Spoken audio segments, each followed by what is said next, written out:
नमस्कार मंडळी, पुन्हा एकदा आपल्या नवीन एका व्हिडिओमध्ये तुम्हा सगळ्यांचं खूप खूप मनापासून स्वागत. हो, तुम्ही थंबनेलला पाहिलं अगदी बरोबर आहे. आज आपण गवारमध्ये बेसन पीठ घालून खूप मस्त अगदी चवदार अशी रेसिपी तयार करतोय, जी की यापूर्वी तुम्ही कधी पाहिली नसेल आणि बनवलीसुद्धा नसेल. त्यामुळे तुम्ही व्हिडिओ अगदी शेवटपर्यंत नक्की बघा, कुठेही स्किप करू नका. रेसिपी अतिशय सुंदर आहे आणि चवीला सुद्धा तितकीच टेस्टी बनणारी आहे, झटपट होणारी आहे. नेहमीची गवार खाऊन आपण सुद्धा कंटाळलेला असतो. त्यामुळे पहा, ही रेसिपी अगदी सर्वांसाठी मस्त अशी आहे. एकदा तुम्ही ही रेसिपी बनवली की घरातल्यांना एवढी जास्त आवडेल की आठवड्यातून अगदी 3 ते 4 वेळा तर नक्कीच तुम्ही बनवाल. चला तर वेळ न करता आजच्या रेसिपीला सुरुवात करूया. तर इथे सुरुवातीला आपण गवार घेतलेली आहे. आता देशी गवार तुम्हाला भेटली तर अतिशय उत्तम आहे, पण इथे मी जी भेटली ती आपली घेतलेली आहे गवार. आता ही गवार ना स्वच्छ धुवून घेतली, छान मस्त देठं वगैरे मागचं पुढचं काढून घेतलं आणि व्यवस्थित अशी एकत्र सर्व गवार करून घेतली, जेणेकरून अगदी व्यवस्थित आपल्याला एका वेळी पटापट अशी चिरता येईल. तर इथे या पद्धतीने सर्व गवार मी चिरून घेतलेली आहे. आता साईडला ठेवून दिली. लगेच पहा, कढई गॅसवरती ठेवून घ्यायची. त्याच्यामध्ये आपल्याला तेल घालून घ्यायचं आहे. तेल गरम करून घ्यायचं सुरुवातीला आणि मग छान असं त्याच्यामध्ये जिऱ्याची फोडणी करून घ्यायची आणि सुरुवातीला पहा, याच्यावरती आपल्याला गवार घालून घ्यायची आहे. आता गवार घातली की गवार अजून भाजायचे, तोपर्यंतच पहा इथे आपण जे बेसन घेतलं होतं तर ते इथे मी बेसन घालून घेते. तर इथे मी जवळजवळ पाव कप इतकं किंवा पाव वाटी इतकं मी बेसन घेतलं होतं. आता तुम्ही जितक्या क्वांटिटीमध्ये गवार घेतली आहे त्या पद्धतीनं तुम्ही इथे बेसन कमी जास्त करू शकतात. तर इथे पहा, बेसन घालून घेतलं की मध्यम गॅस करायचा आहे आणि आपल्याला बेसन आणि गवार हे छान असं मिक्स करून घ्यायचं आहे. अगदी व्यवस्थित 2 मिनटं छान परतून घ्यायची. आता 2 मिनटं परतल्यानंतर मगच आपल्याला याच्यावरती मीठ घालायचं आहे. सुरुवातीला मीठ घालायचं नाही पहा, कारण बऱ्यापैकी पाणी सुटतं, मग ते पूर्ण बेसन जे आहे ते चिपकलं जातं गवारला. त्यासाठी मीठ हे नंतर घालायचं आणि मीठ घातल्यानंतर परत पाण्याचा एक शिपका दिलेला आहे पहा आणि झाकण ठेवून एक परत 2 ते 3 मिनटं छान अशी गवार ही आपल्याला बेसनसोबत वाफवून घ्यायची आहे. तर आता पाहू शकता, इथे मी झाकण काढून घेतलं आहे आणि गवारसुद्धा खालूनसुद्धा पाहू शकता मस्त अशी भाजली गेली आहे आणि मस्त वाफली आहे. आता ही गवार आपण काढून घ्यायची आहे साईडला. तर पहा, अशा पद्धतीनं बेसनसुद्धा व्यवस्थित अगदी हे मस्त भाजलं आहे आणि वाफेमधून गवारसुद्धा आणि बेसनसुद्धा छान असं वाफलेलं आहे. तर आता पहा, त्याच कढईमध्ये आपल्याला कढई धुवायची गरज नाही आहे. त्याच कढईमध्ये पहा, थोडंसं तेल घालून घेतलं, परत जिऱ्याची फोडणी करायची. त्याच्यानंतर अगदी बारीक कट करून घेतलेला कांदा घेतला, एक मोठा मीडियम साईजचा, आणि हा कांदासुद्धा आपल्याला याच्यावरती मस्त असा परतवून घ्यायचा आहे. अगदी गुलाबी रंग येईपर्यंत व्यवस्थित असा कांदा परतला की मग आपल्याला याच्यामध्ये टोमॅटो घालून घ्यायचा आहे. आता टोमॅटोसुद्धा इथे मोठा एक टोमॅटो घेतला आहे मध्यम मीडियम साईजचा. तर हा टोमॅटोसुद्धा पहा व्यवस्थित परतून घ्यायचा. आता कांदा आणि टोमॅटो अगदी छान मऊसूत व्हावेत याच्यासाठी आपल्याला चवीपुरतं मीठ घालायचं आहे. नेहमी लक्षात ठेवा, कांदा टोमॅटो मऊ होण्यासाठी पटकन थोडंसं मीठ घालून घ्यायचं. म्हणजे चवीपुरतं मीठ घातलं आहे, नंतर मीठ घालायची गरज नाही आहे पहा. तर तुमच्या अंदाजाने इथे तुम्ही मीठ घालू शकतात.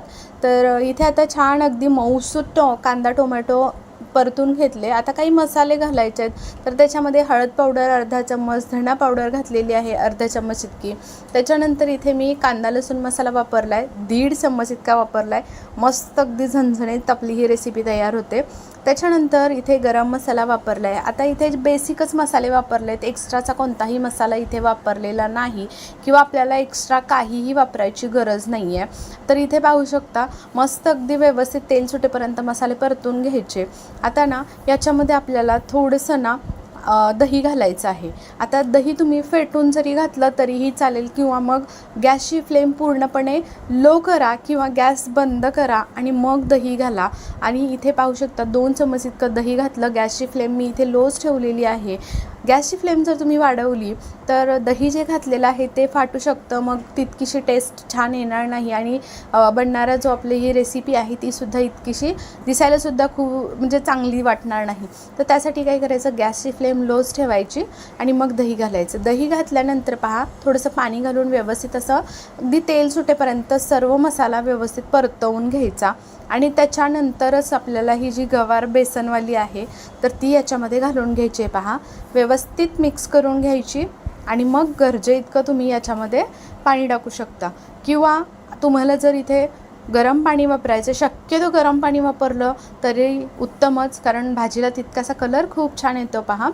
तर आता ना आपल्याला व्यवस्थित मिक्स करून घेतल्यानंतर जे सुरुवातीला गवार ज्या डब्यामध्ये काढली होती ना, तर त्याच डब्यामध्ये मी थोडंसं कोमट पाणी होतं, ते कोमट पाणी त्या डब्यामध्ये टाकून घेतलं आणि तेच पाणी मी या गवारमध्ये टाकलेलं आहे. तर पाहू शकता अगदी छान असं इथे दाटसर अगदी आपली ही गवार झालेली आहे. तर आता ह्याच्यावरती झाकण ठेवायचं आहे पहा, आणि आपल्याला एक 4 ते 5 मिनटं अगदी गवार मस्त अशी शिजवून घ्यायची आहे.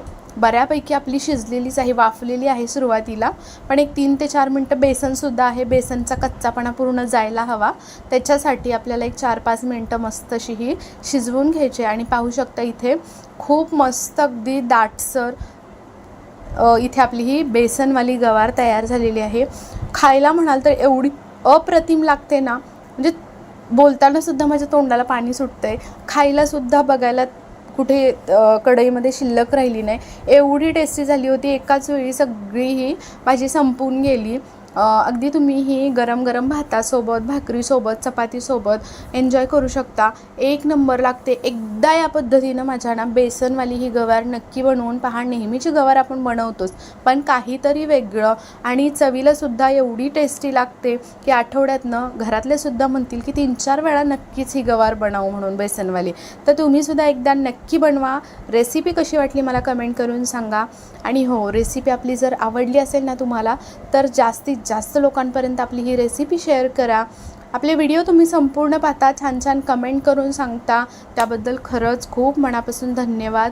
आणि विशेष म्हणजे तुम्हाला माझ्या बऱ्याच रेसिपी मी साध्या सोप्या पद्धतीनं तयार केलेल्या, अपलोड केलेल्या आहेत. नक्कीच तुम्हाला आवडतील. आपल्या चॅनलवरती अजून कोणी नवीन असेल तर नक्की जाऊन चेकआउट करा. भरपूर अशी कोथिंबीर घालून मस्त अशी गरमागरम खायला घ्यायची, अतिशय उत्तम लागते.